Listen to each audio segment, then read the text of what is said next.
from your thinking, because as a historian, do you think that because like I said before, we are not stupid people, just stupid, like we also have very high thinking people. Do you think Mhm. African historian, African intelligent people are looking for a way out, sincerely looking for a way out? Because we are in a quagmire. In this quagmire, the African people, must find a way out, or we are going to remain here. So, do you think Africans, if you are, by this, I mean, if you are a historian, you should be writing the way out. If you are Yeah. a singer, you are somebody who's performed, you should be performing the way out. If you are a Yeah. thinking, you are a strategist, you should be strategizing the way out. By that, I don't mean only for you. Help the people that are near to you. Do you see Africans doing this? Because if we don't have any hope. I do not see Africa doing this at the moment. The challenge is that the so-called celebrated professors are Western trained. The so-called celebrated technocrats, they are Western trained as well. They're educated in Oxford, Harvard. They think that if you are educated in Oxford or Harvard, then you are the creme de la creme of the world, which is a fallacy at the end of the day. Um, uh, uh, our economists, they have Western economics, that principles that they are learning, which are of no value to Africa at the end of the day. They're of no value to our people. They are not there to capacitate our people. They are not there to benefit our people. They are not there to benefit the country. And these policies, they always come with scaling down, cutting jobs, cutting costs to please the IMF. And you find our own leaders, they celebrate being considered a certain to be in a certain standard by a Western body. In other words, it's an indirect acknowledgement or acceptance of inferiority in a way, because why would you want to be affirmed by a European for being an African?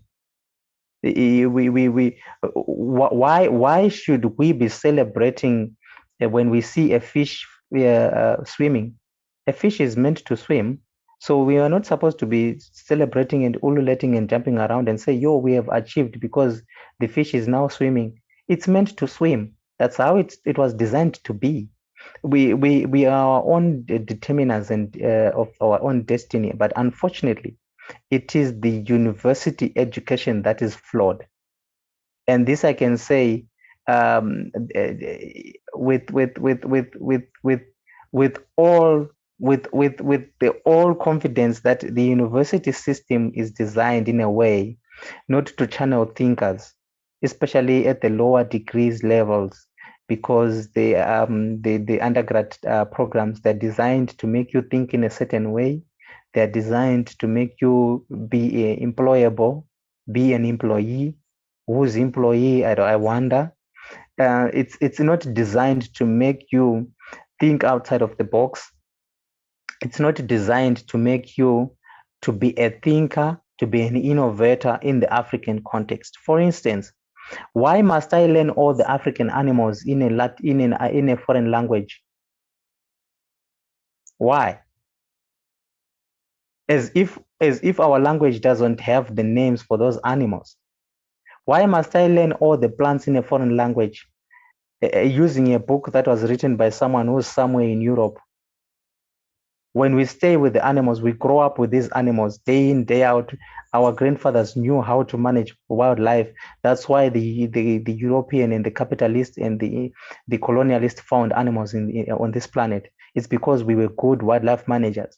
Now, all of a sudden, we must be employing principles that come from someone who stays where there are no animals in Harvard, but came for 2 weeks to study animals in Africa and came up with theories. Now those theories are now the Bible of world conservation.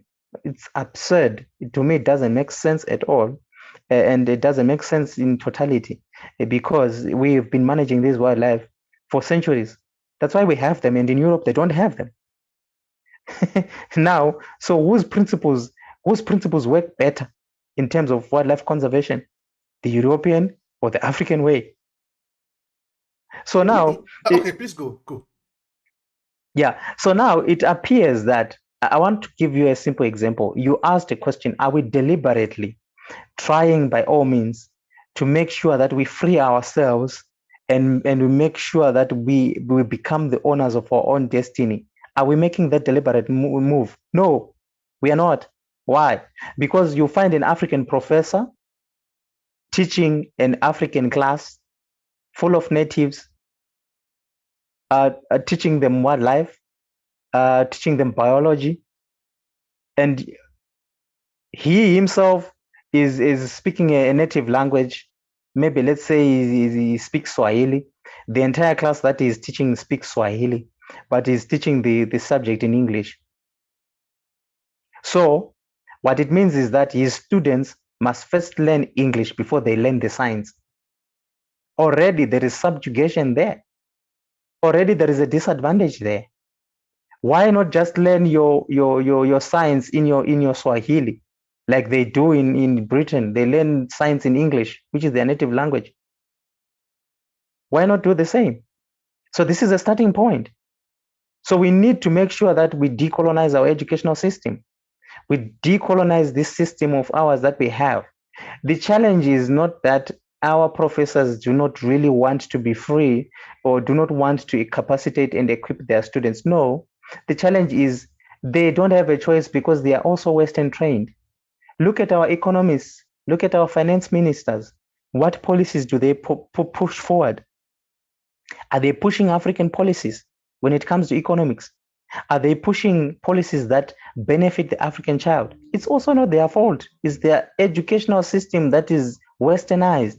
So they tend to impose Western ideas, Western principles on African principles and African scenarios, which do not work in the African context. Hence, you have a lot of structural adjustment program. I'll give you an example of the Zimbabwean scenario. Zimbabwe espoused and took up a policy that is called ESAP, the Economic Structural Adjustment Program. What happened after that economic structural adjustment program? People were poorer than they were before. Many people lost their jobs. Did it work for the Zimbabwean economy? No, it didn't. How many people had access to education? How many people have access to education now at the moment after implementing all those policies? So you come to understand that our leaders, when they were fighting for the liberation struggle, they espoused socialism, socialist principles and norms. Of course, it's not all socialist principles that would work in our context, but some of the principles do work. It's not capitalism in its entirety that is evil. No, some of the capitalist principles, they work. A mixed economy would do. But you realize that most of what they preached when they were at war, what they preached when they were fighting the war, has evolved greatly into something completely different that is divergent from the principles that they were preaching and espoused in the beginning. You know, African leaders are very benevolent leaders. They're magnanimous. They forgive people who don't deserve their forgiveness. They forgive people who have never even asked for their forgiveness. They are so much worried about getting acclamation, approbation, and approval from Western countries, and for to what end, you wonder? Every African president that has come in after gaining independence has preached reconciliation, but the reconciliation has been to the disadvantage of the African and to the benefit of the European, because for the European it was life as usual, business as usual, because he still owned 87% of the land. He still owns 87% of the land. He still owned 80% of the economy. He still owns 87% of the economy.